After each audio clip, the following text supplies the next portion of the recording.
Pupilas em Brasas, desde 2011, no caminho do bem. Talvez você já conheça a diretora Petra Costa, mas creio que ela acaba sendo mais reconhecida após ser indicada ao Oscar de melhor documentário de 2020 por Democracia em Vertigem. Em Apocalipse nos Trópicos, Petra retorna com uma obra que mantém seu estilo pessoal, narrada em primeira pessoa, fazendo uso da sua assinatura visual com montagens que misturam imagens reais e subjetivas. Apocalipse nos Trópicos é um alerta, ainda que imperfeito, é um espelho incômodo do nosso país. Mais do que apenas um documentário, Apocalipse nos Trópicos nos chama a pensar sobre quem está usando a fé como arma política e onde isso pode nos levar. Para trocar essa ideia, eu, Léo Agrelos, estou aqui com o Ivandro Menezes do podcast Lavadeiras do São Francisco. Oi, gente! E também com o Nito Xavier. Olá! É isso aí, galera. Estamos aqui, nós três evangélicos, falando de um filme que praticamente sentencia a culpa do ódio polarizado do Brasil para os evangélicos, né? Não sei se vocês sentiram isso daí. Só isso, né? Vocês sentem parte da culpa? Não. Antes de entrar nesse detalhe aí da culpa, você falou do Democracia em Vertigem e a mesma identidade visual aí, do mesmo método. Cara, a narração me irritou menos no Democracia em Vertigem. Eu vou fazer a Glória Pires. Não sou capaz de opinar, porque eu não assisti o Democracia em Vertigem até hoje. É muito pesarosa. É, você fala, difícil. Caraca, mano, muito sentimento. Eu acho que tem uma parte assim que eu acho muito pueril, sabe, assim, que é uma coisa dela se propor a fazer uma crítica a um grupo que ela não conhece, que ela assume que não conhece, né? Então chega uma hora que ela diz assim, olha, eu não conheço, nunca nem ouvi falar dessas coisas, tal, não sei o quê. E aí você percebe também o quanto, e aí pode ser mais uma sensação que me passou, o quanto certas pessoas que estão dentro de um determinado patamar social, econômico, né? Não vou nem usar a palavra intelectual porque eu acho que não é bem isso, mas o quanto eles estão deslocados de uma realidade que é cotidiana, né? Assim, porque não dá para você desconsiderar que os evangélicos, eles são um fenômeno social, é um grupo social extremamente relevante hoje e não mais restrito à bolha dele, né? Porque tem todo um aspecto cultural mesmo que se introjetou na cultura popular não evangélica. Essa coisa dos termos como misericórdia, né? Tá amarrado o nome de Jesus e etc e tal, não é uma coisa mais restrita, única e exclusivamente a esse grupo. Ela chega um momento assim que ela parece que tá tendo um deslumbre de uma realidade que eu acho que é muito mais próxima das camadas populares e da classe média, inclusive, e parece estar muito distante do mundo dela. Claro, ela não precisa partilhar disso, né? Algumas coisas, inclusive, eu preferia nem eu saber. Mas assim, eu acho que tem um deslocamento, um distanciamento, que numa certa altura, assim, me soava um pouco incômodo, no sentido de pensar como e para onde é que ela vai aí, né? Tem uma parte que ela fala assim, se você me perguntar algo sobre Revolução Francesa e a forma da água, eu tô muito mais próximo disso do que... Eu falei, cara, eu sou crente, sei a forma da água e estudei Revolução Francesa, tá ligado? Pois é. Crentes também estudam Revolução Francesa, crentes também estudam química. Eu acho que acaba, sabe, Nito, passando ou reforçando um estereótipo que o evangélico, ele é burro, ele é ignorante, entendeu? Isso é muito, muito distante, inclusive, da realidade. Por exemplo, eu dividi a bancada lá nos Cabracast com o Leopoldo, talvez um dos grandes nomes na ciência da computação no Brasil.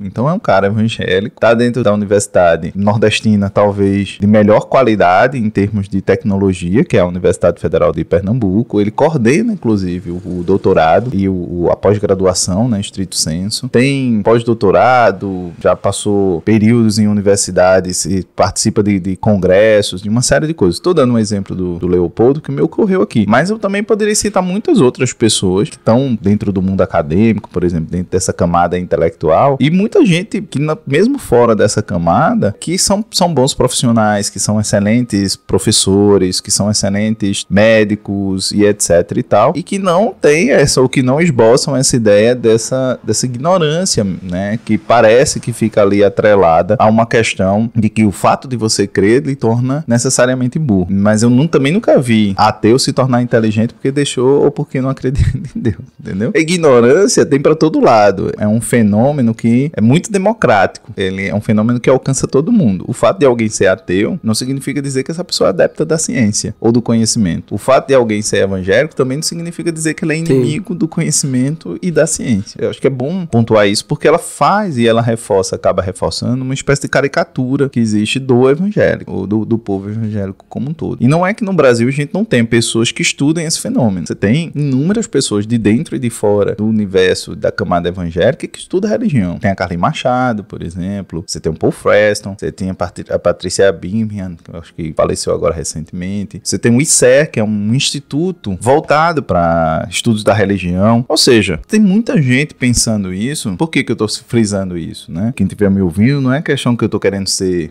elitista ou etc e tal, mas eu tô dizendo assim, olha, tem gente pensando nesse povo que poderia ter dado suporte à pesquisa dela pro documentário, entendeu? E que acaba de uma certa forma não suportando. Então parece que ela chegou assim, olha, existe essa caricatura, que é a caricatura que todo mundo faz, então eu vou investir nessa caricatura e vou procurar pessoas que de uma certa forma comprovem isso que eu tô dizendo. Vai jogando nos evangélicos uma responsabilidade por uma ascensão da extrema direita no Brasil que eu não vejo dessa forma. Porque você tem, por exemplo, a ascensão da extrema direita, inclusive em países de maioria ateísta. E qual é o fator que tá levando a isso lá? Então, assim, não é necessariamente a questão de você ter a religião ou essa associação com a religião que necessariamente implica numa ascensão da extrema direita. Ela acaba colocando meio que quase como assim, Bolsonaro subiu ao poder, ascendeu ao poder porque os evangélicos votaram nele. Mas, em termos religiosos, o que todas as pesquisas mostram é que o peso do voto realmente no Brasil efetivo ainda é dos católicos. Então não é dos evangélicos. Então, assim, atribuir vitória de Bolsonaro aos evangélicos é um equívoco. O que prova, né, o que a gente tem, e tem um estudo muito interessante de uma cientista política dos Estados Unidos, inclusive, que é a Erica Smith, que ela tem um centro de estudos da América de política da América Latina, e ela estuda o Brasil já há alguns anos. O que de fato a gente vai perceber na eleição presidencial ali, principalmente do Bolsonaro e de 2018, né, que é a primeira ali eleição dele, é que o voto evangélico sempre foi um voto difuso. Então, assim, ele não se concentrava em um único candidato. Ele tinha uma inclinação à direita, sempre teve, isso é importante dizer, enquanto que o voto dos clérigos católicos, ou seja, dos padres e etc e tal, ele tinha uma inclinação mais à esquerda. O que vai acontecer, que a gente vai observar, é uma mudança, é uma redução desse voto católico, e aí a gente tá falando aqui dos clérigos, é uma redução deles em relação à esquerda, mas ainda um pouco mais pendente para lá do que para cá, e a gente vai ter uma concentração no voto evangélico em relação ao Bolsonaro, que aí foi de 40% pelas estimativas que ela tinha ali. Por que é importante falar dos líderes religiosos? Porque existe o que a gente chama de voto de cajado. Então eles acabam influenciando, sim, o voto das pessoas da igreja. Então se o pastor diz, eu vou votar no Bolsonaro, você vai ter membros da igreja que vão dizer, também vou votar no Bolsonaro. Então eu acho que tem essa modificação, assim, em termos de número, pra gente citar estatísticas, né? Então essa atribuição da vitória do Bolsonaro, né, principalmente ali em 2018, ao povo evangélico, eu acho que é um tanto quanto equivocado. Mas o que a gente percebe é que há uma tendência maior. Já a percepção que a gente vai ter na eleição 2022, eu acho que o que acabou ficando foi de forma mais escancarada. Porque se antes tinha um certo cuidado para disfarçar isso, eu lembro que a Coalizão pelo Evangelho do Brasil, né, criou ali uma série de diretrizes, um documento ali, né, em que praticamente dizia assim, voto no Bolsonaro, mas eles não diziam. Boa parte das igrejas estavam vinculadas a isso, passou a partir de 2022 a declarar abertamente o voto no Bolsonaro. E aí eu acho que essa é uma outra mudança que a gente vai perceber mais recentemente. E também começou o que a gente chama de marcatismo evangélico, né? Começou uma caça às bruxas dentro das igrejas. O número de presbíteros, por exemplo, na igreja presbiteriana do Brasil, que foram expulsos da igreja porque tinha uma inclinação política à esquerda e não à direita. Dentro da igreja adventista, a gente também teve pastores, né? Dentro da igreja batista e etc e tal. Que se arrumava muitas vezes uma certa desculpa para dizer que era uma questão teológica ou outra coisa, mas a gente sabia que no fundo, a real é que era por conta dessa inclinação política. Foi interessante uma parte que você falou falou aí do voto de cajado, né? Eu acho que assim, talvez a gente esteja comentando, trazendo esse documentário pro podcast aqui, pro nosso papo, muito mais pelo que ela poderia ter abordado do que propriamente ela abordou no documentário, né? Eu sinto que assim, eu acho que se eu fosse fazer uma abordagem parecida com a dela, eu faria um documentário um pouquinho mais diferente. No tipo, eu iria mais pra cima de um personagem, que eu acho que o personagem do Silas Malafaia, ele é um personagem muito interessante, e por uma coisa que ela dá uma pincelada que você mencionou aqui, que eu acho que dava pra gente conversar um pouco mais, que é essa teologia do domínio, né? Eu não sei se ela consegue transpor bem no filme sobre isso daí, né? Me parece assim, falei da teologia do domínio, mas olha como que os evangélicos são tão, né? E a teologia do domínio me parece um negócio muito mais complexo, né? Um negócio muito mais sedutor do que propriamente a ignorância do evangélico ali faz sugerir que seja, né? Então, assim, acho interessante ela propor essa teologia do domínio, mas eu acho que ela fica na superficialidade. Recentemente eu li o Traficantes Evangélicos, né, da Viviane Costa, e eu acho que você falou dessa parada do Silas Malafaia, e no Traficantes Evangélicos é interessante que ela faz esse aporte do crescimento das igrejas evangélicas nas comunidades, nas quebradas e tal, de como esse discurso começa a chegar perto ali do discurso do tráfico de drogas, e fecha com a galera ali do Complexo de Israel e tal. E Traficantes Evangélicos, ela fala, ó, tinha igreja, tinha traficantes, eles em algum momento chegaram próximos, viraram meio que uma coisa só, e aqui nós temos um grupo de pessoas que se denominam traficantes, que dominam uma área e que são evangélicos e colocam ali os símbolos de Israel pra demarcar território. Eu acho que no documentário da Petra, se ela tivesse focado, né, no que você falou na questão do Malafaia, eu acho que ela chegaria muito mais próximo desse evangélico, porque quando chega no final, vira uma questão sobre golpe, sobre aquele 8 de janeiro, meio que fala assim, tá, mas e os evangélicos, tá ligado? Como é que a gente chegou até aqui? Tem essa parte, assim, tipo de, beleza, realmente aconteceu o 8 de janeiro, e nós estávamos falando de evangélicos ali no começo, mas em algum momento esse fio fica tipo, beleza, vamos usar aqui, mas a gente vai falar de vários temas juntos e a gente fecha, quando não der pra filmar mais. Ela tenta fazer isso daí colocando palavras de ordem, né, que são expressões mais então, mas a questão é que ela não domina o evangeliquez. É isso, o objeto de pesquisa dela, ela não domina. Sim. Então, quando ela faz isso, pelo menos pra quem é crente, fica uma coisa meio tipo, ih, mas espera aí, não era sobre crente? Porque colegas de trabalho falaram, pô, assiste o documentário que vai ser bem legal, sabendo eles que eu sou evangélico e eles não são, tá ligado? Quando eu assisti nessa expectativa, falei, pô, tô falando que é legal, o bagulho vai ser legal. Pra quem é crente, fica meio que no senso comum, fica uma discussão no senso comum ali sobre a questão religiosa, nada que a gente não tenha visto. Deus escolheu as coisas loucas para confundir as sábias. Ela pega um recorte ali, pandemia, que é um recorte que todo mundo era cracudo de política, tá ligado? E não acontece absolutamente nada naquele recorte, tipo, do momento que ela fala da pandemia pra frente, que a gente não tem acompanhado, tipo, o tempo todo, sabe? É algo que a gente viu o tempo inteiro, a gente viu várias câmeras daquilo, o próprio celular das pessoas que estavam cometendo os absurdos, sendo filmados, as falas do Bolsonaro, sabe? Tudo aquilo, a gente meio que viu o tempo todo. Faltou, tipo, naquele momento trazer algo que você fala assim, ah, tá, tem esse recorte aqui, existe essa coisa aqui, mas tá ali meio que tudo no senso comum, e falta esse fio, né, que puxa o evangélico pro 8 de janeiro. Inclusive, sabe, acho que eu tenho um problema com esse termo, teologia do domínio, né? Eu vi o Léo falando aí, acho que ele se popularizou muito agora recentemente, acho que engraçado, esse termo surgiu bem na época que eu também estava produzindo minha tese, né? Um pouco depois de que eu fiz a defesa ali, que esse termo chegou para mim. Mas na época que eu estava fazendo minhas pesquisas ali, do doutorado, eu não tinha ouvido o termo, tal, enfim, não conhecia. Se ele já existia, ele era um ilustre desconhecido para mim. Mas por que ele me incomoda? Eu acho que ele acaba, muitas vezes, e aí talvez seja muito mais o uso que passou a se fazer disso, numa lógica maniqueísta, de que existe ali um líder, né? Ou que existe um certo maniqueísmo que se aproveita da ignorância. Eu acho que isso existe também, mas não é só isso. Eu acho que acontece, vem acontecendo na igreja brasileira, e isso se aprofundou nos últimos anos, um processo de sacralização do político. É um processo inverso, né? Ou paralelo à politização do sagrado. Você tinha ali a politização do sagrado com as bancadas evangélicas, tal, que é aquela tentativa de se instaurar, inclusive, uma teonomia. Eu gosto de dar os nomes, inclusive, que as categorias evangélicas, as que a gente chama na antropologia de categoria nativa, né? O que o próprio grupo denomina. Então o grupo falava muito em teonomia, né? Você começa a ler a ideia de uma teologia pública, você tem um Franklin Ferreira, você tem uma galera, uma série de teólogos, né? Que era uma ideia de pensar uma teologia do Estado. E aí necessariamente o Estado ele precisa refletir as normas que são bíblicas. O nome disso é teonomia. Então para mim não é teologia do domínio, não tem uma intenção de dominar. Aí tem um segundo ponto, que é esse processo de sacralização do político, que é quando as igrejas começam a introduzir como sagrado aquilo que antes era político. O que isso vai produzir? Além de produzir certas cisões, né, por exemplo, o falso crente e o verdadeiro crente, que são expressões que a gente começa a ouvir dentro da igreja, que é a formação de comunidades simbólicas e as comunidades formais. O que são comunidades formais? O Nito é crente porque ele pertence à igreja, está no rol de membros da igreja. Mas o fato do Nito não ter votado no fulano de tal e votar no fulano de tal, o fato do Nito defender tal pauta e não defender outra pauta, ele não é um crente de verdade. Ele é crente porque eu não posso dizer que ele não é crente, porque todo aquele pacote, né, moral e etc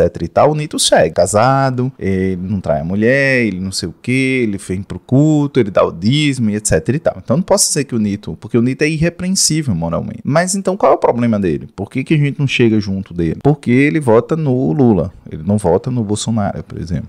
Porque ele defende a descriminalização do aborto. E eu não defendo isso. Ou seja, você começa, na verdade, a achar coisas que antes eram políticas, que não importavam a sua vida religiosa, e agora importa. Então você tem que nascer uma nova criatura de direita. Porque se você nascer e for nova criatura de esquerda, então você tem algum problema, então você não se converteu, né? Se você é cristão e você é marxista, se você é uma mulher cristã e é feminista, então é porque você não se converteu. Ou seja, coisas que antes não interessavam à fé, que não eram essenciais à fé, passaram a ser essenciais à fé. Mas essas coisas, elas antes eram políticas. Então você começa a ter uma incorporação, principalmente de mecanismos políticos ou de ideologias políticas, a partir de um processo de sacralização.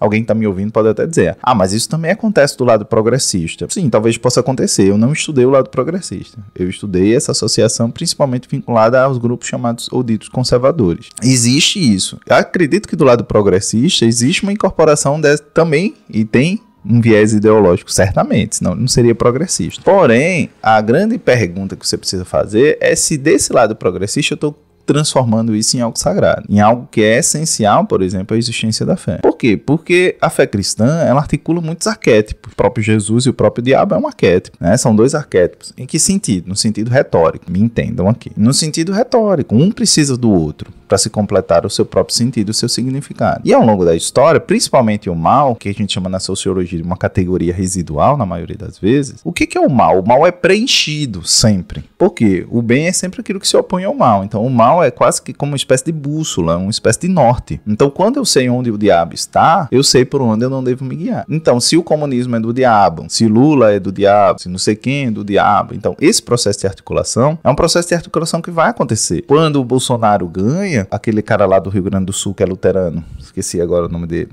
o Onyx Lorenzoni, ele diz o mal está do lado de lá, o lado de lá é esquerda. Essa semana o Magno Malta falou que, né, o Alexandre de Moraes, ele tem uma entidade, né, ele é uma casca vazia para uma entidade. Então o que você está querendo dizer com isso? Você está querendo dizer que ele é do diabo e que você tem que combater, mas não é a pessoa do Alexandre de Moraes, é porque ele está endemoniado. Em outras palavras, foi isso que ele disse. Então esse tipo de articulação, esse tipo de retórica, é um tipo de retórica que funciona, de fato, com os evangélicos, porque eu estou articulando uma gramática que eles dominam. Então isso existe. Então existe um processo de sacralização do que é político, que ele é imprescindível para você pensar qualquer outra coisa. Então quando você pensa, por exemplo, a teologia do domínio e etc e tal, nem todo evangélico é, por exemplo, da teologia da prosperidade. Nem todo evangélico vai professar uma ideia de que aonde eu colocar, sabe, não vai estar naquela vibe tipo Ludmilla Feber, começo dos anos 2000, né? Onde eu pôr a planta do meu pé, você foi chamado para ser cabeça e não cauda e etc, aquela coisa do G12 e etc e tal. Que já vem sendo articulado, inclusive por outros grupos. Por que eu não entendo isso? Porque eu não vou lá e estudo aquilo. Mas isso vai estar, por exemplo, numa We Are Reino, que só tem gente rica.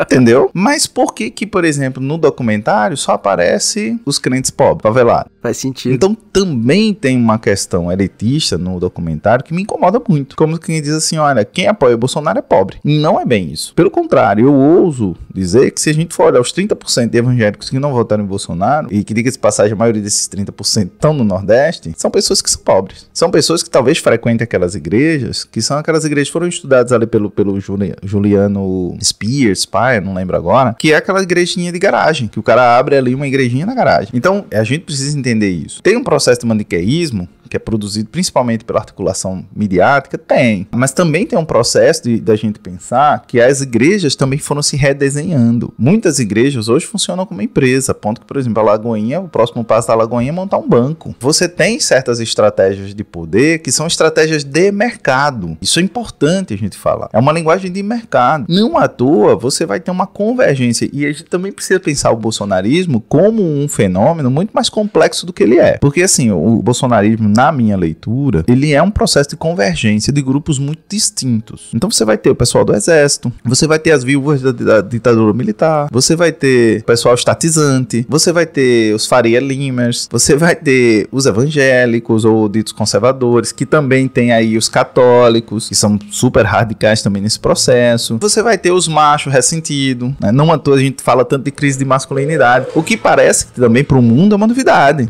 Não é. Eu lembro que quando eu tinha eu fundei os Cabracasts em 2013. Eu acho que ali em 2014, 2015, eu já tinha participado, inclusive, eu acho no Achando Graça até, de episódios sobre a crise da masculinidade. Então já se falava sobre crise de masculinidade. Mas que masculinidade está em crise? Então a masculinidade está em crise é uma masculinidade hegemônica, que é aquela masculinidade do cara branco, classe média, heterossexual, que é machista. É essa que normalmente nas redes sociais usa muito aquele termo completamente vago, masculinidade tóxica. Essa masculinidade está em crise. Mas existem outras masculinidades, sempre existiram. Sempre existiu uma masculinidade cúmplice, que é aquele cara que não é o alfa, mas ele se beneficia desse sistema. É o cara que vez ou outra lava uma louça, troca uma fralda do filho, mas ele continua sendo o homem que se beneficia desse processo. Existem aquelas masculinidades subalternizadas, como o homem gay, por exemplo, que é uma masculinidade subalternizada. Existem aquelas masculinidades que estão à margem, como, por exemplo, a masculinidade do homem negro, que precisa reiterar, que toda hora ele é chamado de boy, de menino, de moleque,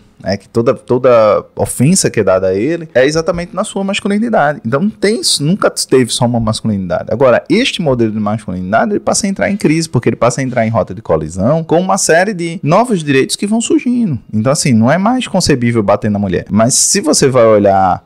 existe inclusive uma certa teologia que reforça isso. Eu lembro de ler, por exemplo, numa edição, ainda quando tinha Cristianismo Hoje aqui no Brasil, não sei se vocês lembram dessa época, né? Mas tinha uma reportagem lá sobre o que fazer quando o marido bate na mulher. E aí eu lembro que tinha um depoimento do Jaime Kemp, não sei se vocês lembram desse também, desse nome, que era um cara que vendia muito livro, muito best-seller. Quando traz uns caras obscuros, não, mas esse cara vendia muito best-seller aqui no Brasil, de livros para casais, que era ele e a mulher dele que fazia esses livros para casais, né? E aí eu lembro que a resposta dele era o seguinte: se o seu marido bater em você uma vez, você vai até o pastor pra conversar, pra ser, você perdoa e etc e tal. Se bater uma terceira, tipo assim, se tiver à beira da morte, aí pronto, aí você procura alguma coisa que não for. Depois do 60º soco, aí no 61 você pode procurar. Tem inclusive uma frase do Malafaia, né? Porque assim, eu acho que não lembro se era o Jaime Campos ou se era o Malafaia nessa entrevista, ele diz assim: você tem que saber se essa mulher deu causa. Então assim, se essa mulher provocou, ela apanhou porque merecia. Olha a lógica. E existe uma teologia que é uma teologia que reitera esse tipo de coisa. O Legionários acho que aponta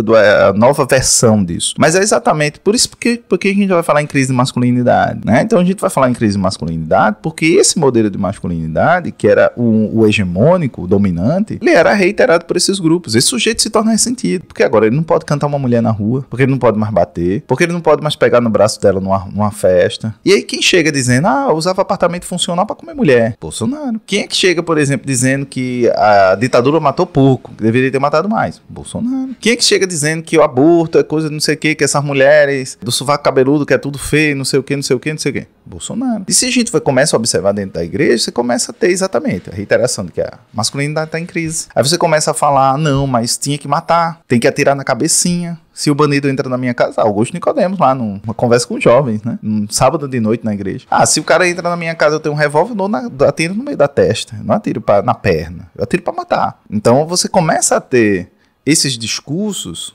começando a entrar dentro da igreja. E quem sintetiza tudo isso?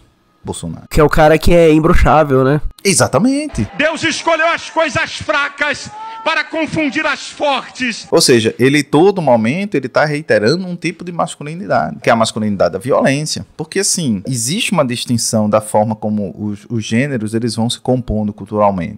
Quando você ensina a mulher a ser delicada. Quando você ensina o homem a usar a violência como recurso. Então, você vai jogar bola com seu amigo, você é violento. Você vai falar seu corno, seu viado, seu não sei o quê. Você, de uma certa forma, normaliza a violência como um modo tanto de resolver os seus problemas, como um modo de demonstrar afeto, como um modo de lidar com outras pessoas. A violência passa a ser um recurso social. Isso é um recurso social da masculinidade. Então, assim, não à toa a gente vai ter uma repercussão de outras formas de violência que vão acontecendo. Então, essa masculinidade realmente está em crise. Por que ela está em crise? Porque o Estado vem e bate. Porque o sistema escolar vai e diz, isso é errado. Porque o sistema judiciário vai e diz, prende esse cara. Ou seja, você começa a ter todo um arcabouço legislativo, de proteção, cultural, que vai dizer, olha, a mulher é igual. Por que o feminismo passa a ser, eu não sou feminista, eu sou feminina? Então, se você é feminina, cala a boca. Porque a Bíblia diz que a mulher tem que ficar calada. Então, se você é feminina e é contra as feministas, não é pra você estar dando entrevista. Não é pra você ser líder do PL Mulher. Não é pra você estar na vida pública. Né? Porque tudo isso foi uma conquista feminista. Não foi uma conquista feminina. Não era pra você estudar, porque isso é uma conquista feminista.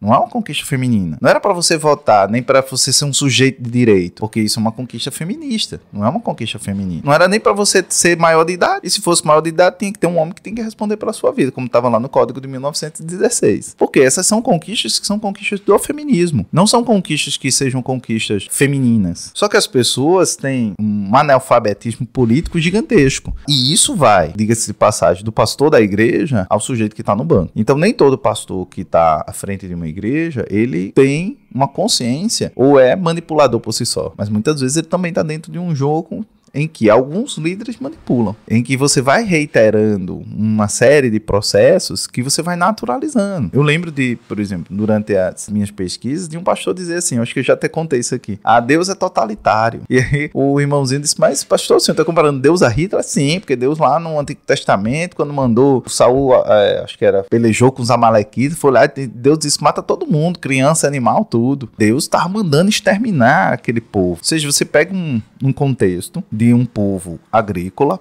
pastoril, e você quer colocar isso dentro de um conceito político moderno, na construção de um Estado, de uma política pública e tal. E tudo isso, na época, ele já estava querendo defender as políticas de segurança pública do Witzel, que era mata primeiro e pergunta depois.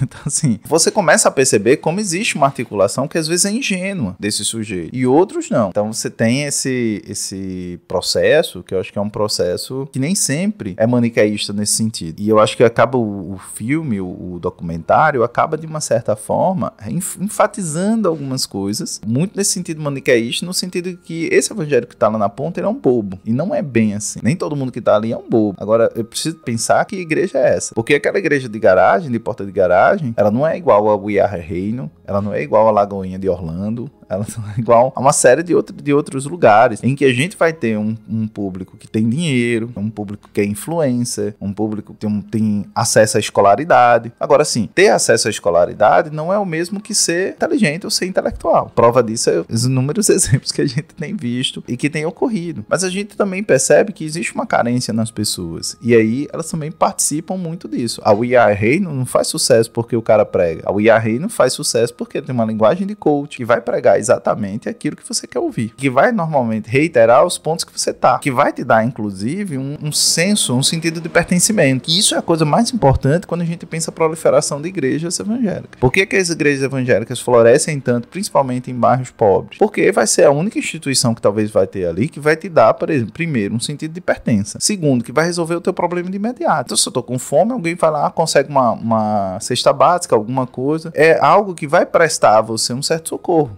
Eu tô falando de um espaço que não tem lazer, tô falando de um espaço que não tem educação, tô falando de um espaço que não tem acesso a nada. E que você acaba, de uma certa maneira, as igrejas acabam funcionando e tendo esse papel social, essa função social. Então a gente não tem como não pensar isso. Que isso existe, isso acontece. O fato de no Brasil a gente não ter uma regulação específica para abertura de igreja, qualquer pessoa abre igreja. Então aí você vai tendo um processo natural de maniqueísmo de certas vertentes, de certos líderes, de certas coisas, isso e aquilo outro, que é muito mais difuso. E que todo tempo a gente tem sempre alguém querendo te chamar ou se colocar nesse lugar de voz dos evangélicos. E aí eu acho que esse é um outro problema também do Apocalipse nos Trópicos. Colocar o Silas Malafaia como sendo essa figura, porque ele não é. Então o Silas Malafaia é uma figura barulhenta, inclusive. É uma figura próxima do poder, próxima do Bolsonaro. Ok, mas ele não é e tá longe de ser uma voz ou um porta-voz dos evangélicos, entendeu? Não sei se vocês se incomodaram com isso, mas enfim. Quando você fala do Silas Malafaia, teve o podcast lá do ICL, mas ali eles vão destrinchar, tipo, a vida e a carreira do Silas Malafaia. E aí ele coloca ele como o foco e beleza. Eu acho que no documentário, a parte do Silas, pra mim, faz o Apocalipse nos Trópicos fazer sentido. Porque é a parte que você consegue falar de um ser, né, religioso, que é um líder religioso, que estava muito próximo do Bolsonaro ali, inclusive falando pro Bolsonaro as falas que ele deveria falar, né, pra movimentar esse público, que não era só público evangélico, né, impossível que todo mundo que tivesse de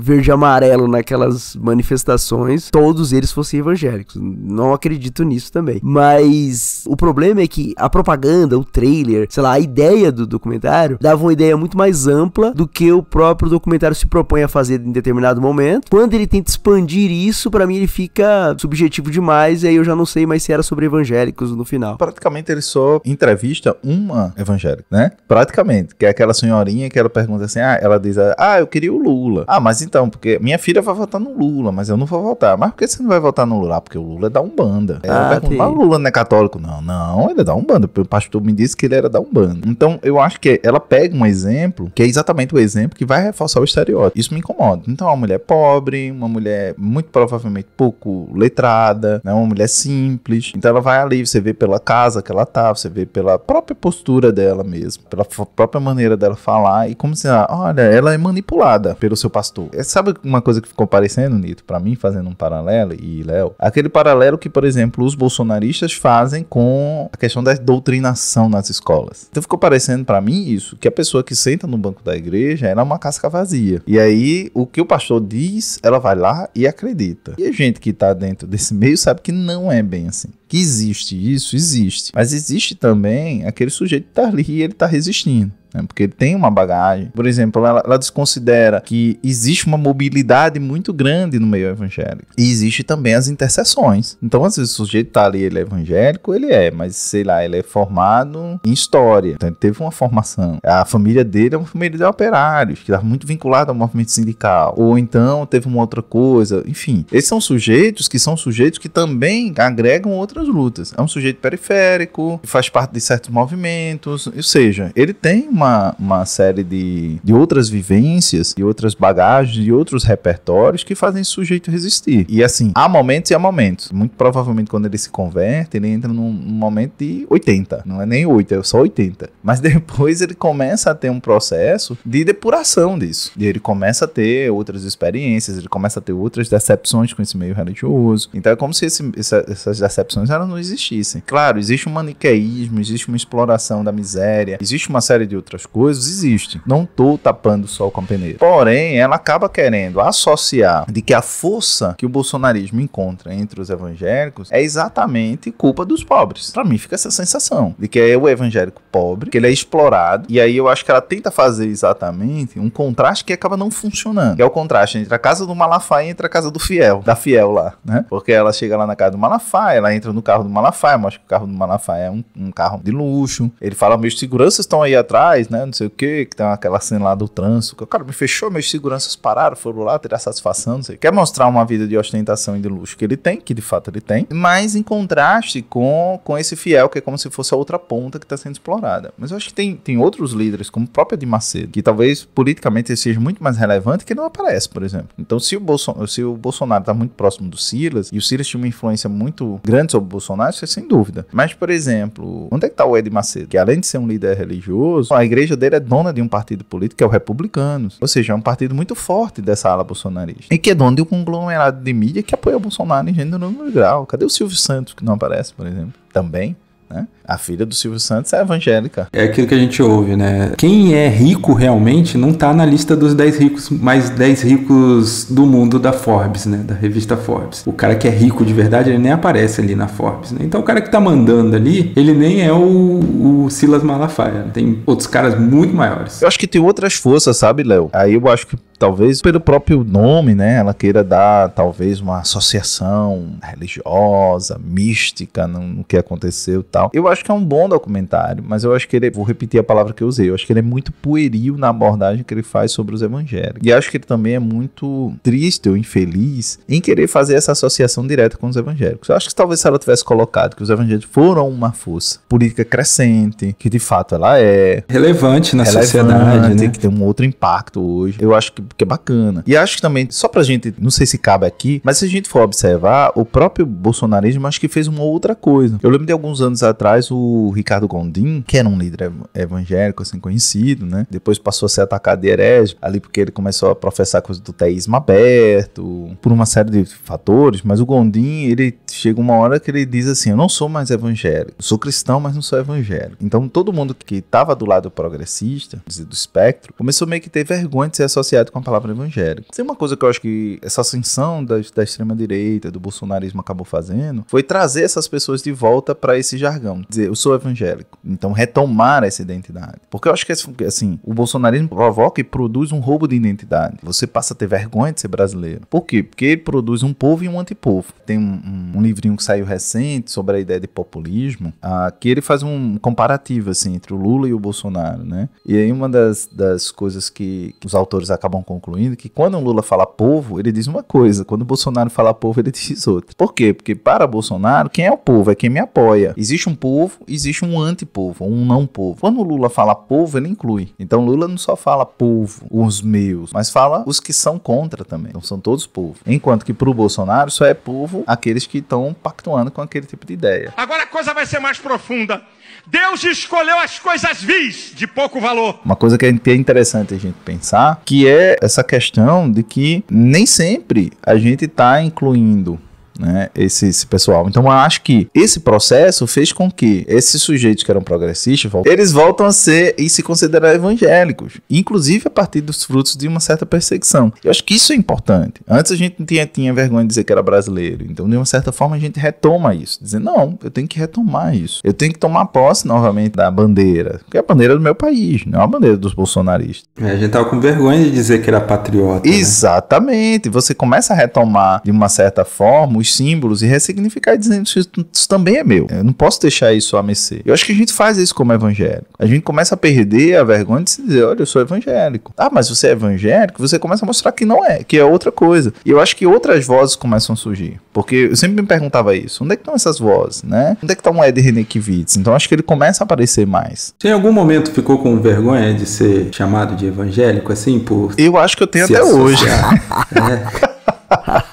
Porque parece que assim te remete a esse estereótipo que tá no documentário, né? Mas remete muito a esse estereótipo, né? Por exemplo, todos os lugares que eu vou, os meus alunos têm um bolão. Eu descobri que tem um bolão entre eles para descobrir o que eu sou. Eles dizem que hora acham que eu sou ateu, hora acham que eu sou alguma coisa, enfim. Meu filho que estragou, meu filho foi estudar na universidade que eu dou aula, né? E ele estragou, porque alguém perguntou, seu pai é o quê? Aí ele foi lá e disse, meu pai é evangélico. Eu nunca falo porque eu acho que não é necessário. E eu acho que também, sabe, Léo, tem muitas chaves que você pode usar. Eu me lembro que uma vez a esposa de um pastor me perguntou no intervalo ali, tava na Praça da Alimentação, lá na UFCG, em Campina Grande, onde eu fazia o doutorado, e ela me perguntou, ela tava como aluna, eu acho, de alguma disciplina lá, e ela disse assim, você nunca sofreu perseguição por ser evangélico? Aí eu falei pra ela, não. Aí disse, mas como é que você faz? Eu digo, assim, é relevante falar que eu sou evangélico quando eu chego? Então eu nunca falo, assim. Ninguém chega dizendo, eu sou da Umbanda, eu sou não sei o quê. Por que eu preciso chegar e dizer? Então, assim, as pessoas primeiro me conhecem. Depois que elas me conhecem, se elas acabam sabendo que eu sou evangélico, ok. Então, na maioria das vezes, elas se surpreendem, né? E aí eu lembro que na mesma semana que ela me fez essa pergunta, eu fui apresentado por um rapaz, e o rapaz, não, eu sou ateu, não sei o quê, porque eu sou, não sei o quê. E o cara conversando comigo, e aí no final ele disse, eu acho os evangélicos todos burros. E a gente já tinha discutido bastante, assim, sobre autores, não sei o que. Aí eu sou evangélico e tal. Isso não acredito. Aí ele ficou branco assim, não acredito, não sei o que. Mas como? Como? Deu um nó na cabeça dele. Exatamente porque você passa a ter essa ideia, essa percepção de que o sujeito que é evangélico é um sujeito burro. Então como é que você acredita nisso? Como é que você não sei o que, tá? Porque eles acham que a única forma de acreditar é exatamente através de uma fé que é uma fé cega, uma fé que você não racionaliza coisas, é uma fé que você não relativiza coisas, é uma fé que você não exerce ou não vive através de um processo de dúvida. Através de um processo que é um processo existencialista. Então eu acho que ser cristão é muitas vezes, e tem que ser muitas vezes, colocar a sua própria condição como homem num processo não de calma nem de paz, pelo contrário, num processo de conflito, porque é conflituoso. A nossa natureza é conflituosa e a gente está diante de um horizonte que não é conflituoso, que é aquele que Deus propõe, que é aquele que Deus revela. Mas assim, ser homem, ser humano, me faz parte e ter parte com a experiência humana, com a experiência do outro, com a dor do outro, com as falhas do outro, porque elas também são minhas. Não é porque ela é do outro, mas é porque elas são minhas também. Então acho que tem essa possibilidade. Então assim, eu não acredito muito que ser cristão no mundo é, sei lá, Deus te abençoe e vou orar por você. Mas eu acredito que é muito mais produzir uma obra que fique, que marque, que seja relevante. Então se eu estou no meu trabalho, a forma que eu tenho de honrar a Deus é ser o melhor do que eu posso fazer. E ser o melhor para quem eu posso fazer. Independente de quem é essa pessoa. Independente da crença dessa pessoa. Independente se a forma como aquela pessoa vive ou ela deixa de viver, eu consideraria pecado ou não. Porque não cabe a mim julgar. Eu acho que a vocação da igreja é anunciar. É querigma, é anúncio. E assim, se nós somos uma igreja cristã, nós somos uma igreja do Novo Testamento. Então a gente precisa ter muito mais nos nossos diálogos, nas nossas ações, muito mais Cristo e muito menos Moisés. Precisa muito mais viver pela graça e produzir graça e propagar a graça do que a lei. Você vive pela espada a partir do momento que você compreende que é melhor viver por ela. No sentido de que assim, olha, eu merecia a espada, mas o que eu tive foi o oposto dela. Então assim, a lei eu cumpro por amor, por obediência e não por repressão e não por peso e não por imposição. Pelo menos na minha experiência como cristão, é isso que eu procuro ter. Eu acho que nos últimos meses eu tenho muito pensado sobre essa identidade como evangélico. Você me perguntou se eu tinha vergonha, né? Eu tenho. E acho que a gente precisa usar muito esse termo. Tanto que hoje em dia, quando alguém chega pra mim ou quando chega um ponto de uma conversa que eu preciso dizer, eu digo, não, eu sou evangélico. Eu uso esse termo. Não mais o termo, eu sou cristão. Porque eu acho que a gente precisa mostrar para as pessoas outras formas de ser evangélico. Outras formas que não ser fundamentalista. Eu acho que a gente precisa começar a usar esses outros termos também. Não, eu sou evangélico, mas não sou fundamentalista. Às vezes adotar certas estratégias de dizer, olha, o outro, ele é evangélico também, mas ele não é o evangélico, ele é um evangélico. Até mesmo porque muitas vezes o que fica como exemplo é essa galera, né, que é a Silas Malafaia e esses outros líderes religiosos, porque os outros também acabam não aparecendo, né? E muitas vezes você, evitando se classificar como, você também não aparece, né? Então o ideal seria realmente esse, né? Se todo mundo usasse esse termo, o mesmo termo, você conseguiria dizer que não. Existem vários tons, né, desse termo evangélico e não somente um Silas Malafaia da vida ou alguém que está tentando explorar a fé para enriquecer. Né? Isso, e assim, não existe somente um padrão de moralidade, não existe somente uma lista do que é certo e do que não é. Existem experiências e experiências. Sempre foi assim. Então por que eu admito que outras experiências ou que outras formas plurais de ser evangélico possam ser consideradas como evangélicos, mas aquelas que eu vou divergir, aquelas que não são dominantes. Por que eu vou dizer que essas experiências não são também experiências válidas? Às vezes você tem o cara que é presbiteriano, na teologia dele vai dizer que o cara da Igreja Universal, na teologia não, inclusive nos próprios documentos, que o cara da Igreja Universal não é cristão, é herege, que o cara da Verbo da Vida é herege, etc e tal, mas na hora da política, todo mundo se irmana. Engraçado, né? Todo mundo defende, vota no mesmo sujeito, defende as mesmas pautas. Olha só, o cara é herege, vai pro inferno, mas eu reconheço ele como igual na hora de lutar pelas minhas pautas políticas. Tem um estudioso, tem um livrinho chamado On Sacred, que ele vai pensar o sagrado, a categoria do sagrado ao longo da história, inclusive na modernidade. E ele tem uma definição na introdução desse livro que eu gosto muito. Ele diz assim, sagrado é tudo aquilo pelo qual se mata e se morre.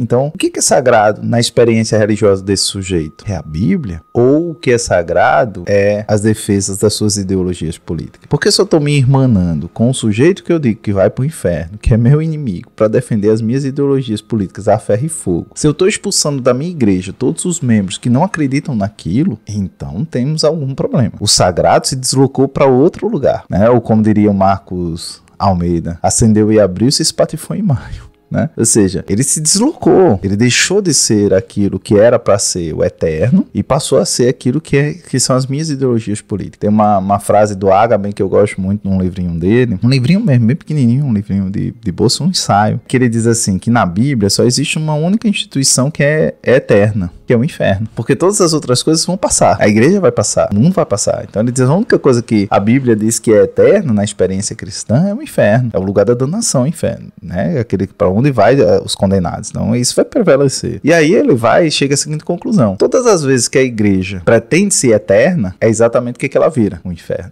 E ela faz a experiência do que está à volta dela um inferno. Por quê? Porque ela se pretende eterna. Porque ela começa a se preocupar com problemas que são do mundo. Porque ela começa a se preocupar com problemas que são de uma existência que não é a dela. Porque ela vai passar. E ela se desvia da sua vocação. Qual é a sua vocação? Anúncio. Qual é a vocação da igreja? É anunciar as boas novas. Mas ela se torna exatamente um arauto das más novas. O como se diz aqui no Nordeste, ela vira um agouro. Ao invés de anunciar boas novas, ela só anuncia um agouro. E aí ela faz da vida das pessoas um inferno. Ela faz a vida, inclusive, daquelas pessoas que não querem ouvir, que não querem aderir, que não estão interessadas naquele momento, naquilo que ela tem a dizer, um inferno. Então eu acho que muitas vezes o preconceito que as pessoas passam a ter com evangélicos é exatamente esse, porque os evangélicos são incapazes de amar, porque para poder criar pontes e poder anunciar, precisa ouvir. Então eles se tornaram incapazes de ouvir a experiência do outro, de ouvir sobre a crença do outro. Eu quero que o cara ouça da minha crença, eu quero que o cara conheça o meu Deus, mas eu não quero conhecer o dele, mas eu não quero conhecer a experiência dele. E às vezes o que as pessoas precisam é só ouvir. Por que eu não posso sentar com um cara da Umbanda? Por que eu não posso estar ali sentado na beira de um rio e ele me diz, olha, isso aqui é o território de Yansan, que é a rainha das águas, isso aqui na minha crença é assim, assim, assim. Por que eu não posso ouvir isso e partilhar com ele daquilo que a gente tem em comum? Então quando eu me proponho a ouvir o que ele me diz, ele também se propõe a ouvir o que eu tenho a falar. E o objetivo não é a gente chegar no consenso. Tem uma coisa que o apóstolo Paulo fala que eu gosto muito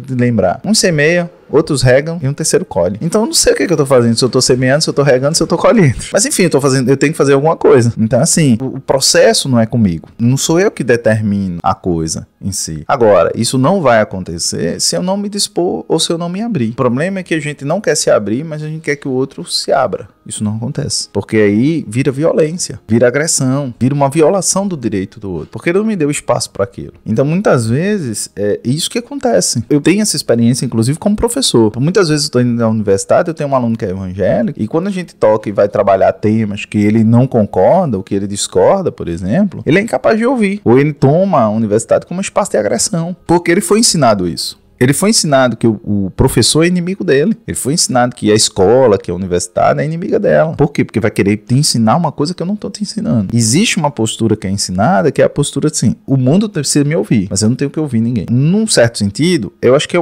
um pouco do que acontece no Apocalipse nos Trópicos. Os evangélicos articulam Bolsonaro como um mecanismo de violência para que eles possam ganhar coisas. Tem um ministro terrivelmente evangélico. O que isso vai significar? Absolutamente nada. Vai significar não precisar ouvir o outro. Nem sempre, Léo, porque assim... Eu digo na estratégia, você acha que não? Na cabeça deles, sim. Mas o que a gente observa, que é quase que uma regra, quando a gente tem ministros da Suprema Corte, por exemplo, é que se aquele ministro, ele foi, vamos supor, ele foi indicado pelo PT, vamos usar em termos do Brasil, se ele foi indicado pelo PT, a tendência dele vai ser votar contra o PT. Que o diga Zanin. Zanin, as primeiras decisões de Zanin, praticamente, foram todas contrárias àquilo que o PT defendia. Digo o Fux agora, né? Em Fux nós desconfiamos. As desprezíveis que podem ser descartadas. Por que isso vai acontecer? Porque isso é um processo de legitimação. O capital que você usa simbolicamente, né, falando, o capital jurídico, o capital da corte é diferente do capital político. É do capital que te levou ali. Então, de uma certa forma, como ministro, você precisa mostrar independência. Mesmo o André Mendonça já fez isso. O André Mendonça já deu decisões que desagradou tanto os evangélicos, quanto também desagradou o bolsonarismo. Esse sujeito, quando ele tá ali, ele deixa de ser aquele... Ele agora é o ministro da Suprema Corte. Então ele precisa se legitimar para aquele grupo, para o âmbito jurídico, para o mundo jurídico. Então ele precisa, em algum ponto, demonstrar, inclusive, para dentro daquele ecossistema jurídico, de que ele é confiável enquanto juiz. de que as decisões dele não são decisões tão violadas ou que estão vinculadas necessariamente aos partidos ou às vertentes políticas que o colocaram ali. Então, praticamente, quando a gente vai observar, todos os ministros deram decisões de forma contrária em algum momento àquele grupo político que o colocou ali. Então, isso não vai ser diferente. Então, o fato de você ter alguém que é terrivelmente evangélico, né, isso não significa dizer que ele vai em todas as pautas, inclusive aquelas que interessam os evangélicos, votar favorável a isso. É muito mais porque havia uma necessidade, e aí sim, quando a gente pensa em um projeto de poder evangélico, o único lugar que os evangélicos realmente têm muito pouco capital cultural é no judiciário. E por que é importante? Porque, olha, eu vou lá e consigo botar deputados, eu consigo colocar vereadores que vão aprovar uma lei. Porém, essa lei, ela é sujeita a um controle de constitucionalidade. Quem faz esse controle de constitucionalidade em última instância? É o judiciário. É o que a gente chama de atuação do judiciário como legislador negativo. Por que a gente fala que ele é um legislador negativo? Porque se o legislador cria leis, o judiciário invalida leis. E por que ele faz isso? Porque essa é uma função dele. Porque quando eu tenho 3 poderes, existe também um mecanismo que a gente chama de freios e contrapesos. Então eu não posso permitir que um poder ele seja mais forte do que o outro. Então você vai tendo freios e contrapesos. O que Bolsonaro faz o tempo inteiro, durante todo o mandato dele? Ele forçava os limites entre os poderes. O que ele fez, por exemplo,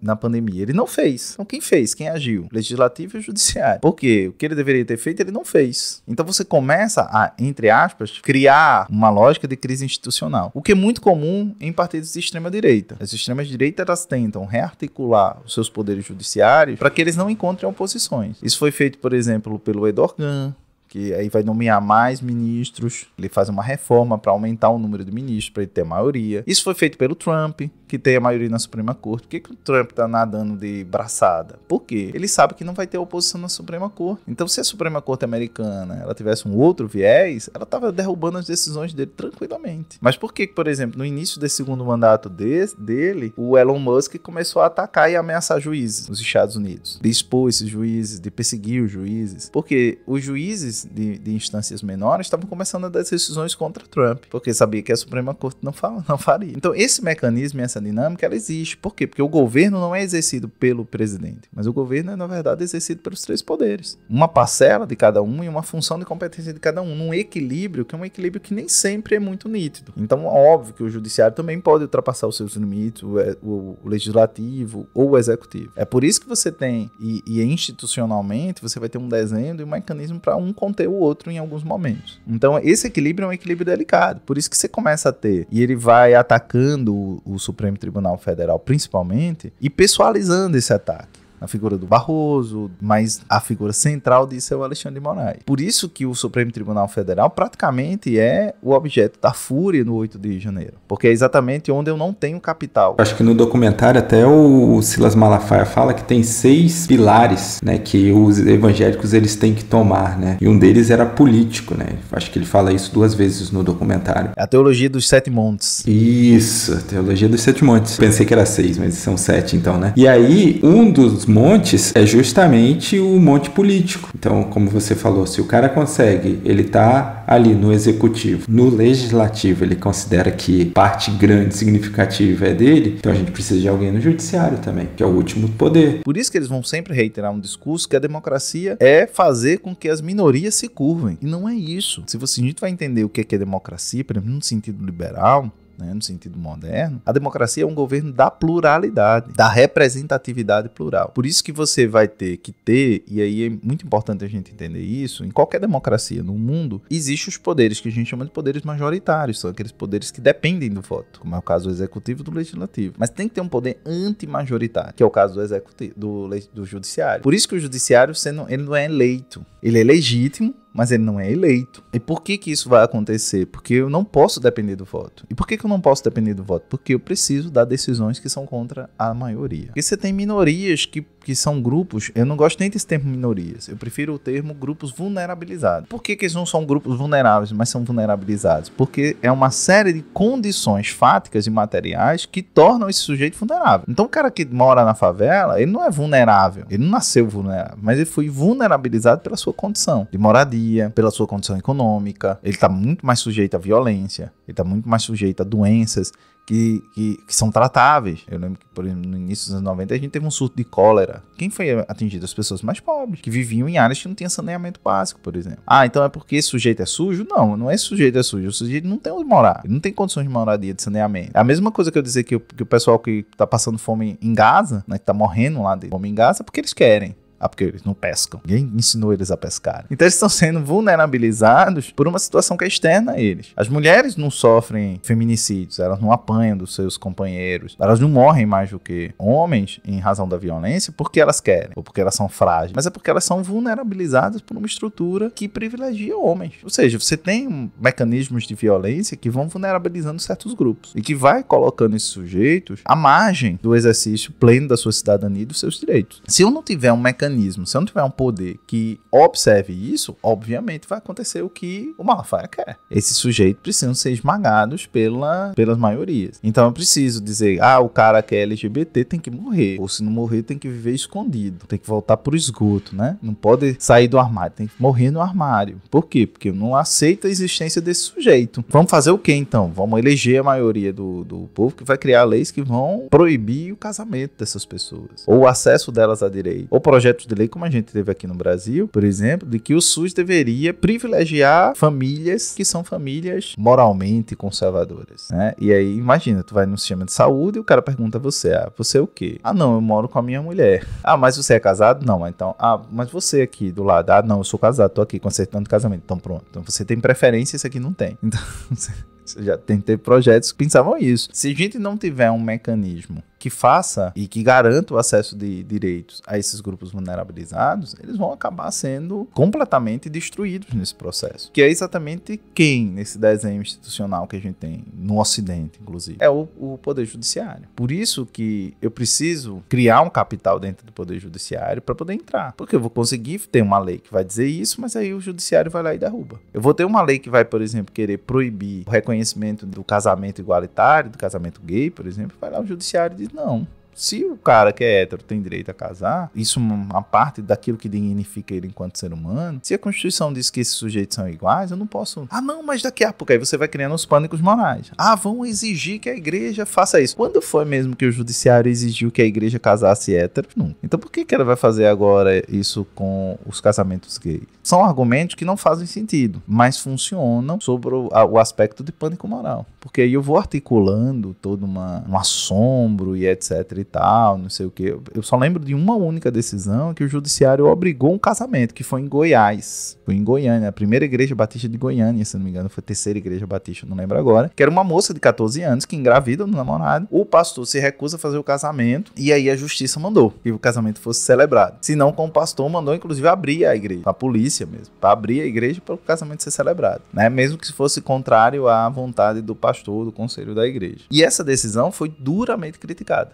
E foi uma decisão de primeira instância, ou seja, foi um juiz, foi uma coisa isolada, e foi duramente criticada, e não prevaleceu. Mas nesse caso tinha um outro contorno. A menina era membro da igreja, ela não sofreu nenhum processo de disciplina e etc e tal, né? Então, assim, não havia uma justificativa e etc. Então era uma coisa muito estranha, e é uma decisão bizarra, que aconteceu na época, muitos anos atrás, inclusive, bem antes de ser Supremo, acho que nos anos 90, acho que 99 foi 2000 essa decisão. E foi super criticada. Então, assim, a gente não tem um histórico no judiciário, a gente não tem um histórico no direito brasileiro de interferência do Poder Judiciário em igrejas. Como eu acho que talvez possa vir a acontecer com essa descaracterização das igrejas, que eu acho que é uma coisa que a gente precisa entender. As igrejas hoje estão virando mercado. E aí, consequentemente, elas estão começando a gerar discussões em outro sentido. É só interessante essa questão do mercado, né? Porque o apocalipse que ela traz, essa palavra, arrasta esse conceito de fim do mundo, de estar tudo perdido e tal. E ela até menciona no documentário que apocalipse, o verdadeiro significado dele é revelação. E a revelação, ela esquece, mas você traz muito bem do que é ser um cristão. A revelação é essa, do que são as boas novas, né? Não se trata de fim do mundo, se trata de boas novas, enquanto a gente está sempre no pânico moral, atual, né, no mundo evangélico, de que tipo, vai vir, como o exemplo que você usou, o judiciário vai obrigar homem a casar com homem, mulher a casar com mulher, enquanto a gente não está discutindo, não está conversando, não está levando a verdadeira revelação. E é isso que parece que nos falta, né? E talvez é isso que a gente sinta envergonhado, às vezes, de se colocar como evangélico, né? De se falar assim, não, eu sou evangélico. Ah, por que você é evangélico? Você defende o apocalipse, o pânico moral? Não, eu defendo a revelação de quem é Cristo, né? Eu defendo a revelação de sermos boas pessoas, de tentarmos ser boas pessoas. Eu acho que tem até uma outra revelação, sabe? De que, se a gente for ser muito sincero, a maioria das igrejas estão muito longe do evangelho.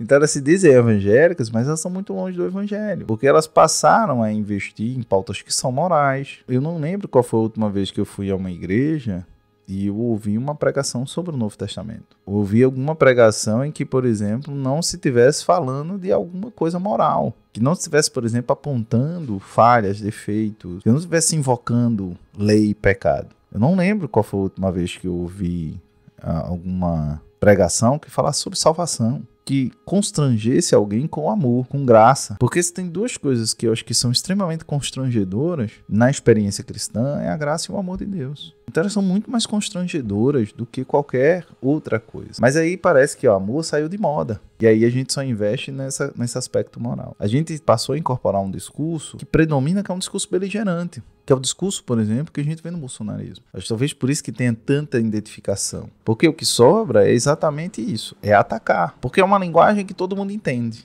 E é uma linguagem que todo mundo adere. Então não é uma igreja hoje que pregue uma mudança realmente de valor. Como colocar uma mordaça na boca de um cachorro e esperar que daqui a uma semana, quando eu tirar a mordaça, ele não volte a morder.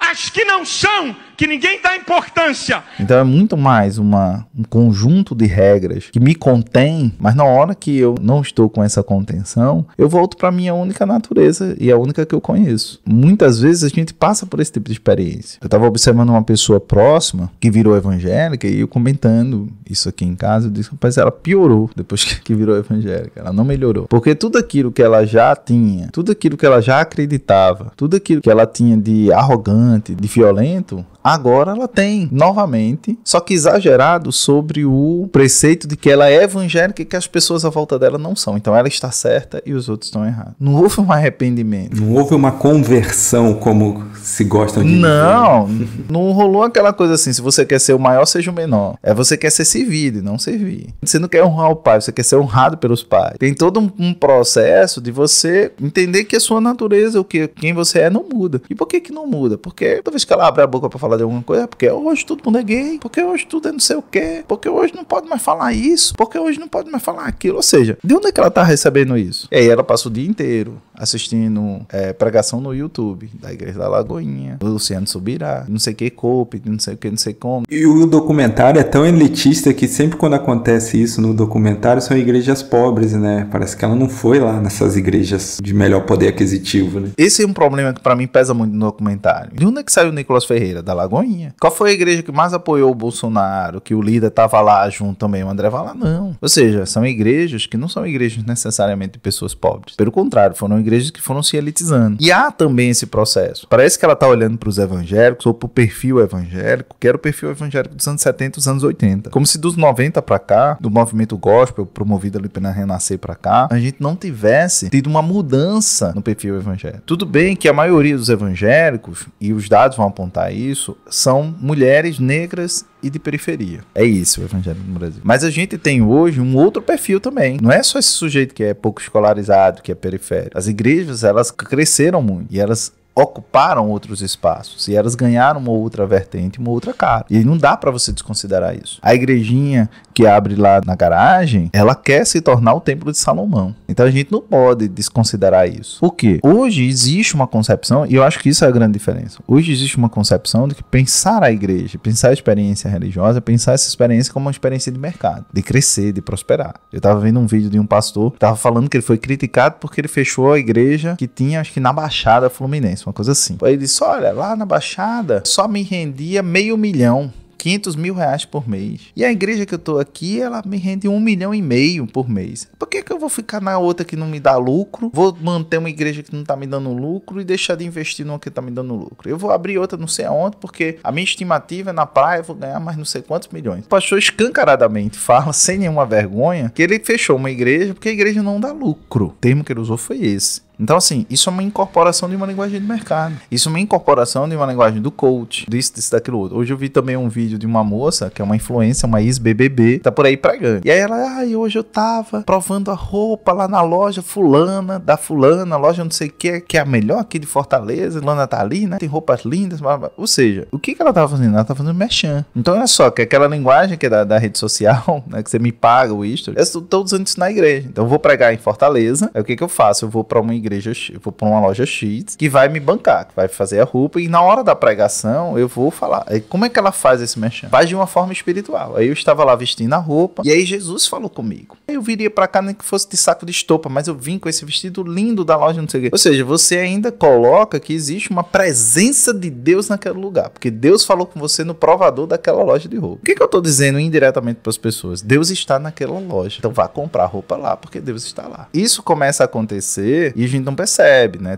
Eu vi também agora uma igreja que é o pastor, um cosplay do Gustavo Lima, e aí tá lá fiel, e ele começa a falar como se ele tivesse recebido o espírito do pai morto da moça. Então, a que ponto chegamos? E outra que eu vi que era o cara ali a mão, dá a tua mão. Eu tô vendo aqui na sua mão, nessa linha aqui, que não sei o que Deus, seja, é o pastor cigano, né? Então, olha só, a que ponto nós estamos chegando. E todas essas igrejas são igrejas que trabalham exatamente com esse sentido de lucro, de mercantilização da fé e tal. Por isso que eu tô dizendo que é preciso a gente distinguir. E são coisas que precisam ser distintas, que de uma certa maneira, a falta de experiência da Petra, a falta de conhecimento dela do mundo evangélico, faz com que ela não perceba. E aí ela acaba colocando todo mundo, e acaba colocando os evangélicos como se eles fossem uma força, primeiro, uma força determinante para o Bolsonaro ganhar, e não é, né? Então existem outras forças que se moveram, que se mobilizaram, o mercado, as forças militares, né? A gente tem, por exemplo, em todas as polícias militares, a gente tem, e em todas as forças militares, de uma certa forma, a gente tem uma bolsonarização desses espaços. Por quê?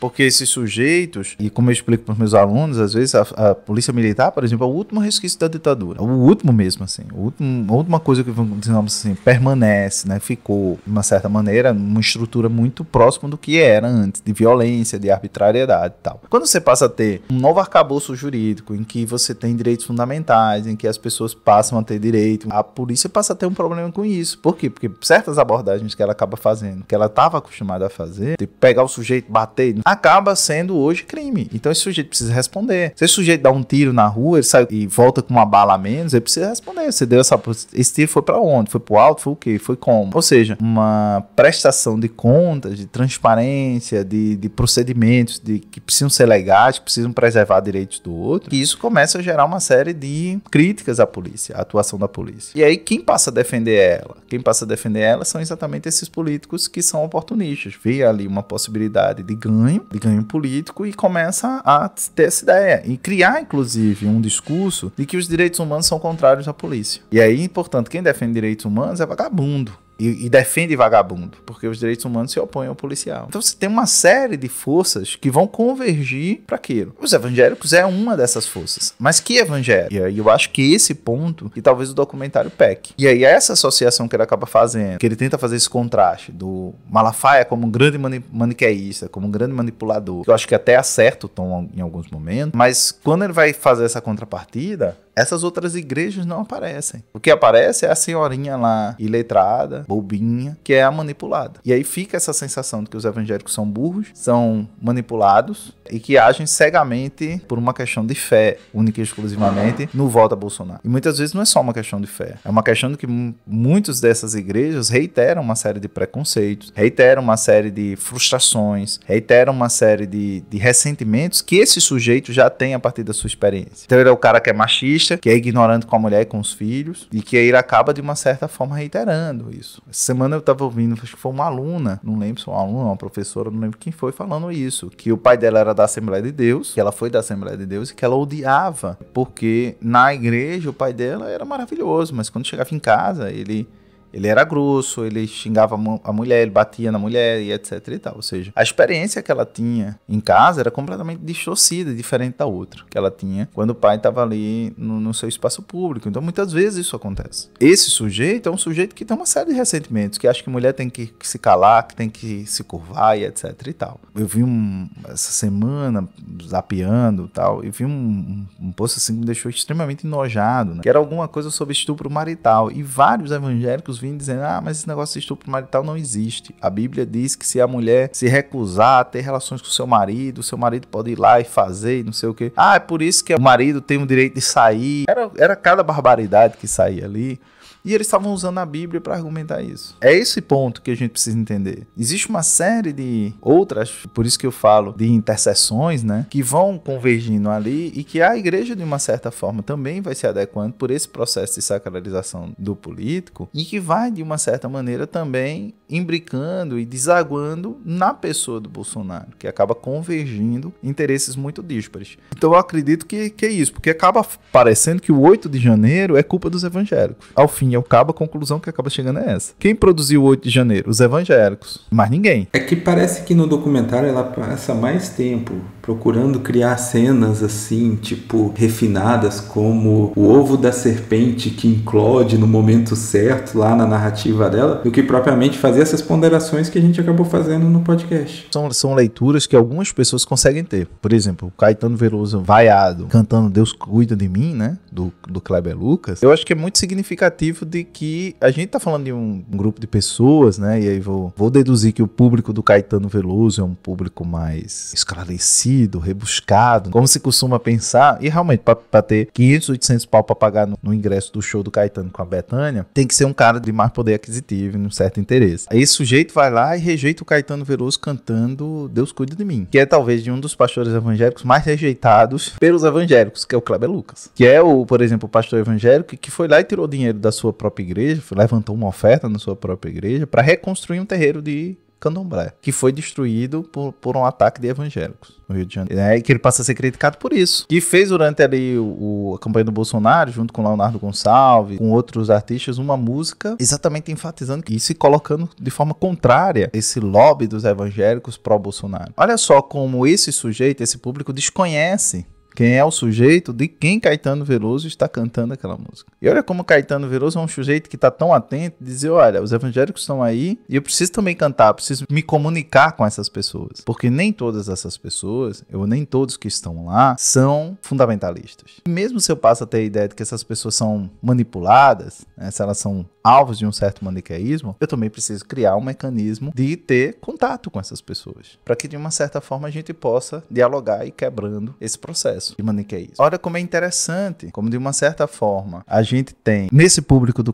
vaiano Caetano Veloso por cantar Deus Cuida de Mim, quase que um reflexo do que acaba sendo a Petra no processo de construção do próprio documentário. Então é alguém que desconhece esse grupo, que entende que é importante, mas eu não sei quem é. Eu acredito só na caricatura que me vendem dele, porque eu não fui lá descobrir quem eles são. Desconheço que existem outras vozes, como o próprio Edernet Kivitz, o próprio Edson Nunes e vários outros, né? Que existem o Ariovaldo Ramos, existem outras vozes. Para confundir as que são! Até uma coisa que chateia no documentário, que a outra voz que ela traz pro documentário me parece muito um nêmesis do Silas Malafaia. Não conheço o pastor, mas assim, pelo modus operandi, o jeito que fala, o jeito que se porta e tal. Então parece que só tá trocando um pelo outro. É porque ela conhece só uma face desse evangélico, né? Precisa soar igual, tá ligado? É. Sim, é quase que um equivalente, né? Nem sempre são equivalentes. É porque a gente sempre, qualquer pessoa, não precisa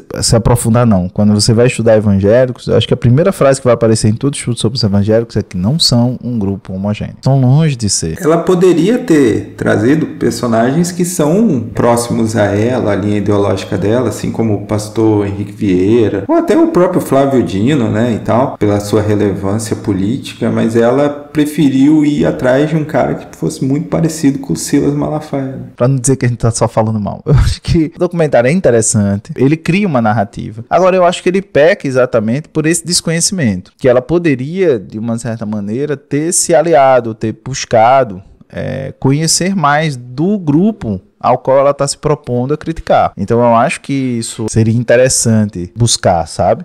Acho que ela tenta usar um pouco da coisa do apocalipse, né, como fim, como começo, mas se perde muito essa metáfora, né, porque eu acho que ela quer trazer essa visão catastrófica que vai ser trazida por esses evangélicos, que ela tá tentando retratar ali. Quando ela chega lá, ela diz, mas apocalipse é revelação, né, mas o que tá revelando? O próprio apocalipse não tem uma visão negativa, como muitos cristãos dá a ele, né, ele tem, pelo contrário, tem uma visão positiva, né, uma visão de redenção. Ele não tá falando do fim do mundo, mas ele tá falando de um novo começo. Ele não tá falando do fim da terra, mas ele tá falando de um novo céu e de uma nova terra, né? Então, assim, às vezes a gente esquece isso, de que ele tem uma clímax, vamos dizer assim, que é redentor, que é um clímax de redenção. O próprio texto faz isso. E eu acho que ela não consegue produzir esse contraste. Eu acho que ela tenta, mas ela não consegue bem. E, repito, eu acho que muito porque acaba tendo uma visão muito pueril, muito simplista, né, muito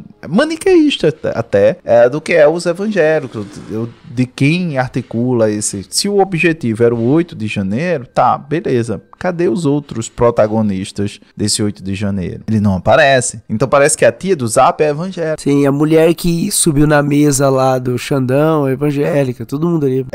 A velhinha que fez cocô no Supremo é evangélica, sabe? O sujeito que é o ex-militar que tava lá é evangélico. O pessoal que bateu continência pra pneu de caminhão é evangélico. O cara que em Caruaru se agarrou num caminhão e saiu andando é evangélico. Ou seja, parece que todo mundo que coisa ali é alguém dotado de um fanatismo religioso, uma mente vazia, que qualquer coisa opera e tal. Eu até acredito nessa caricatura, porque o sujeito é meio vazio mesmo. Mas daí a dizer que ele é evangélico... Vocês não ficaram com a impressão de que talvez esse documentário surgiu num acaso? Dela tá gravando o outro, de repente esbarrou com um monte de deputado lá, da Ciolo, sabe? Uma galera assim, orando lá dentro. E ela falou, cara, e se?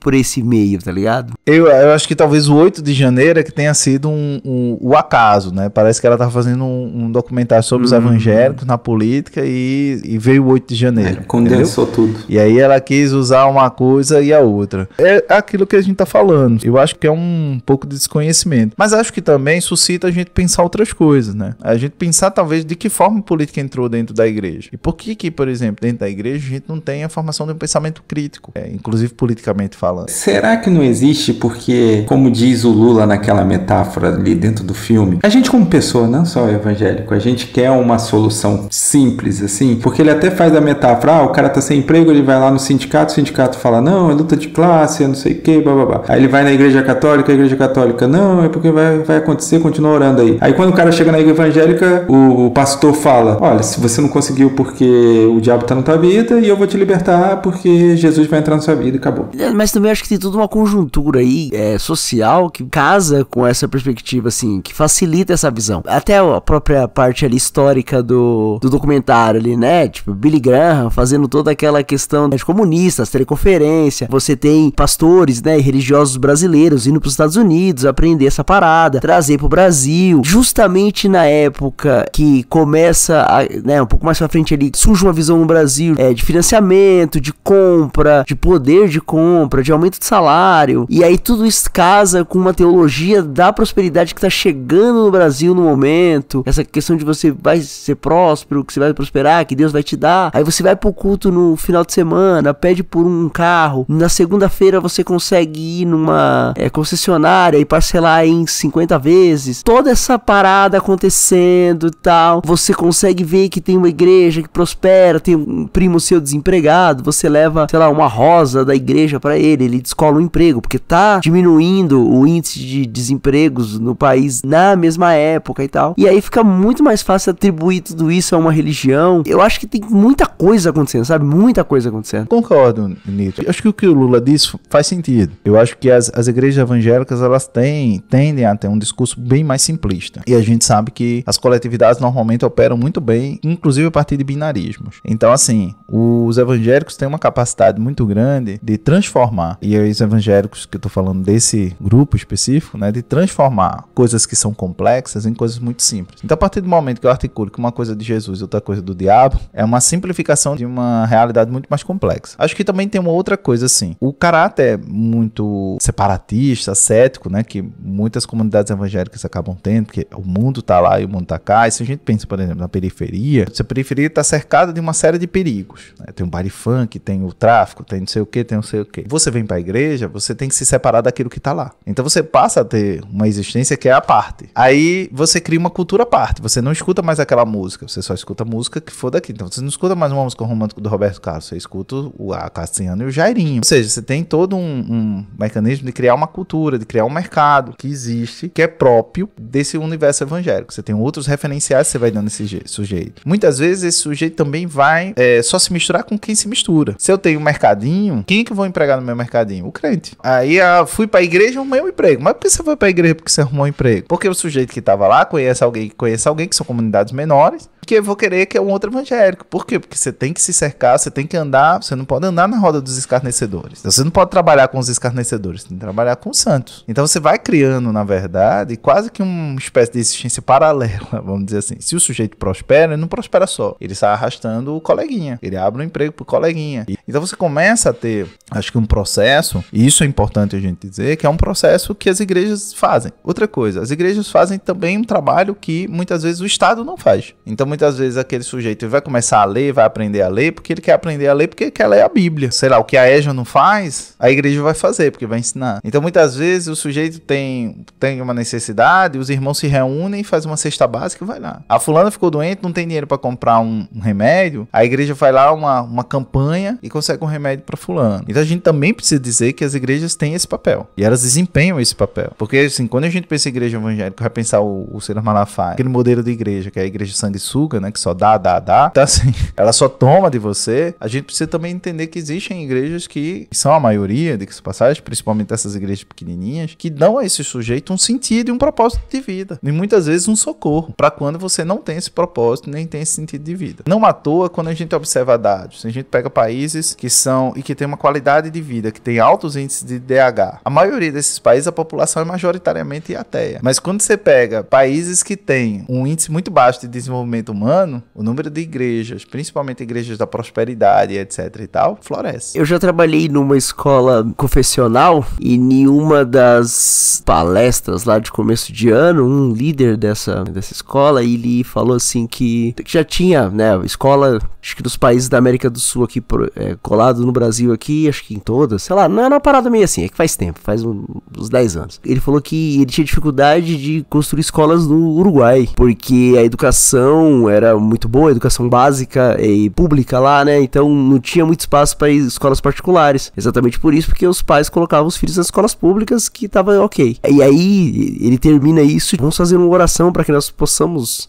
conseguir entrar nesse... Falei, mas pera, a oração a partir de agora vai ser tipo, vamos conseguir entrar lá, mas a educação lá já é boa, então é tipo uma oração para que a educação não seja tão boa para o pai conseguir optar por uma escola particular. Eu não tô entendendo qual que é o ponto dessa oração. Porque virou um modelo de negócio, né? As escolas, instituições começam, hospitais e etc, confessionais, eles começam no sentido de realmente amparar uma população que é carente, e muda completamente, porque isso vira um conglomerado, né? Vira um mercado. Então é isso que a gente precisa entender, que há um nicho de mercado que passa a ser usado, que passa a ser explorado pelas denominações, pelos evangélicos, assim como tem pelos católicos também, né? Vamos dizer, vamos deixar claro, por espíritas e etc. Então não é uma questão só dos evangélicos, mas é uma questão de mercantilização mesmo da fé. É por isso que Deus te escolheu. A gente é muito iludido, que a gente acha que a religião é a salvação do mundo, né? E não necessariamente, ela é mais um sistema. E aí, como ela é mais um sistema, ele vai, inclusive dentro do capitalismo, ele vai se adequar às dinâmicas, os mecanismos do capitalismo. Ser pensada como mercado, pensado, e ser pensado como isso, como aquilo outro. Então, assim, não me espanta ter igreja que tem área VIP. Não me espanta ter igreja, como é o caso agora da Lagoinha, que tá cobrando taxa por batismo. Pra você se batizar, pra ter uma experiência de batismo, e isso, aquilo outro. Não me espanta, por exemplo, igrejas que você tem uma paleta de cores, né? Que tem um ministério de dress code, né? Do stylist, e etc e tal. Não me espanta igrejas que você tem baladas, tipo Sunset e essas coisas. Enfim, porque é um mercado. Então, assim, eu tô me adequando a esse mercado. E aí, se eu tenho um mercado, qual é a faixa de público que eu quero atingir? Qual é o sujeito que eu quero atingir? Qual é o consumidor que eu quero atingir? Então, eu vou começar na periferia, porque eu não posso começar no outro canto, mas quando eu puder, eu vou pra praia. Eu vou pro bairro chique, eu vou pro Alphaville, e assim sucessivamente. Porque você vai montando isso de acordo com o freguês, de acordo com o consumidor. Isso é fato. Então, se antes o fé evangélico era uma coisa ignorante, hoje é coisa de gente classuda, com grana, com dinheiro também. Então, isso vai acontecer. Isso tem acontecido. Não é que vai acontecer, isso tem acontecido. Agora, se eu tenho espaço, por isso que eu falei dessa associação, né? Quanto mais miserável é o povo, mais se prolifera, principalmente sob uma lógica de maniqueísmo também, mas também por uma lógica de pertencimento, porque nada me é dado, então eu não alcanço nada, e as igrejas vão me trazer essa lógica de pertencimento.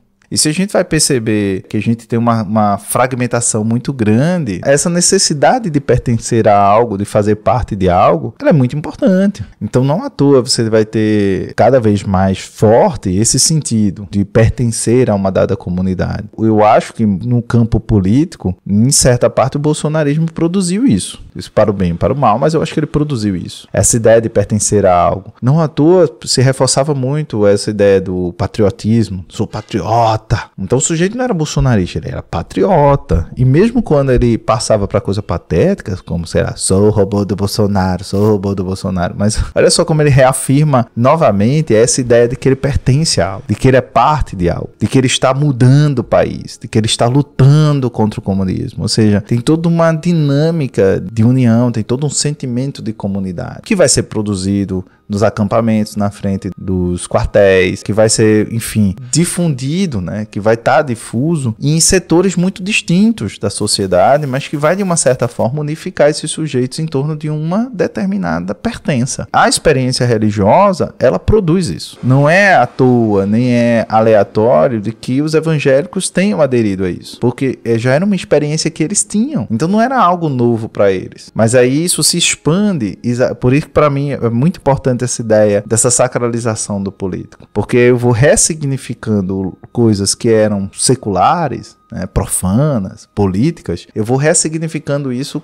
e dando a ela um sentido que é sagrado, um sentido que é bíblico. Por isso que eu posso me voltar contra a autoridade, porque a Bíblia diz que eu não posso me voltar contra as autoridades constituídas. Isso inclui, por exemplo, o Alexandre de Moraes. Mas por que eu posso me voltar contra o Alexandre de Moraes? Porque tem uma entidade ali. Eu não estou lutando contra o Alexandre de Moraes, estou lutando contra a entidade que tomou posse do corpo dele. Ele está endemoniado. Entendeu agora? Então eu posso fazer isso. Ah, mas porque eu posso me voltar contra o Lula, contra não sei o quê? É porque o Renato Vagens tem um texto dele, acho que é o Vagens, ou é o Franklin Ferreira, não lembro agora, tem um texto em que ele defendia que você podia se voltar, que era na época da impeachment da Dilma, contra a autoridade constituída, porque essa autoridade era ímpia, bababá, bebê. Depois, quando é com o Bolsonaro, faz um texto dizendo que não pode levantar a mão contra a autoridade que foi constituída. Você fica confuso, né? Porque é o mesmo texto, mas dois argumentos completamente diferentes. Ah, mas por que isso? Porque a Dilma era ímpia, então poderia me voltar contra ela e etc. Ou seja, você cria um mecanismo. Ah, por quê? Porque ela não defende os valores que são os valores bíblicos. Durante a campanha de 2018, por exemplo, que teve de... Pode procurar no YouTube. Que teve de pregação falando de Ciro III, não era brincadeira. Que era um homem que era ímpio, mas que foi levantada para defender o povo de Deus, porque defendia os valores do povo de Deus. Essa necessidade de sacralizar, né, e de usar as referências semânticas que a gente tem da própria Bíblia, os arquétipos que a gente tem, de preencher eles com uma leitura política do mundo, faz com que isso gere um engajamento cada vez maior. Por isso que tem esse sentimento que é quase um sentimento de devoção, e que não é partilhado somente por quem é evangélico e apoia o Bolsonaro, mas isso vai ser partilhado por muito mais. Então eu acho que se ela tivesse um certo conhecimento a mais do evangélico, dessas dinâmicas e etc e tal, talvez ela conseguisse fazer uma associação de por que os evangélicos, ou que uma parcela deles, 70% inclusive deles, aderem ao Bolsonaro. E desses 70%, não acredito que são 70%, mas uma parcela desses 70% com um tom de fanatismo, de quase como se o Messias fosse de fato o Messias. O Jair Messias fosse de fato um Messias para garantir, trazer a salvação do Brasil via política. Então eu acho que tem um pouco disso que eu acho que falta